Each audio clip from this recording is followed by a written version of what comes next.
Hey guys, today I'm going to show you about the Playground AI image to image tutorial. So for that, what you have to do is go to playground.com and sign in with your account.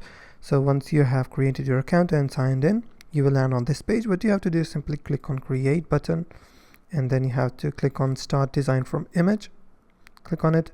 Then you have to drag and drop your image which you have in your computer. So I will drag and drop the image of my cat, and then it will create an image for you, which you can also go there and click on apply style, or you can also resize it and make it landscape. For example, I will select 16:9 ratio, and you can also change colors by clicking on change colors. From ocean sunset, there are so many colors. You can also create your custom colors, but you need a pro subscription in order to add custom colors.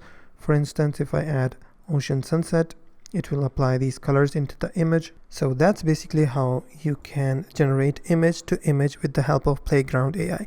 If you find this video helpful, please hit the like button and don't forget to subscribe.